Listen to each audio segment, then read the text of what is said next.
School start అయిందంటే చాలండి పిల్లలకి పెద్దవాళ్ళకి కూడా సందడే సందడండి.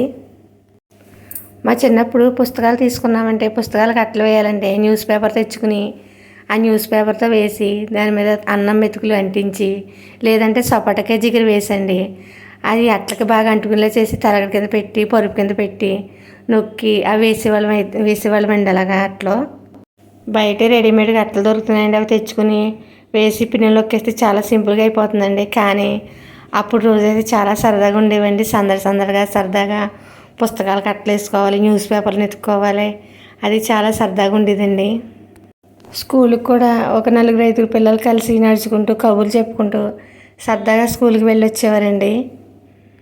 ఇప్పుడైతే అంతా బిజీ అయిపోయిందండి. వ్యాన్ వస్తుంది, వ్యాన్ ఎక్కుతున్నారు, వెళ్తున్నారు, వస్తున్నారు, అంతే అండి. స్కూల్ నుంచి వచ్చిన తర్వాత కూడా ఆడుకోవడం ఉండట్లేదు, ఏమి ఉండట్లేదండి. హోంవర్క్ చేసామా లేదా అని ఆడవిడిగా చేసేస్తున్నారండి. తర్వాత ఫోన్లు వేసి కూర్చుంటున్నారండి. అంతా బిజీ అయిపోయిందండి. మీలో ఎంతమందికి చిన్నప్పుడు స్కూల్ మెమరీస్ అంటే ఇష్టమో కామెంట్ సెక్షన్లో కామెంట్ చేయండి. ఈ వీడియోని చివరి వరకు చూసి వీడియో నచ్చితే ఛానల్ సబ్స్క్రైబ్ చేసుకుని వీడియోకి ఒక లైక్ చేసి షేర్ చేయండి.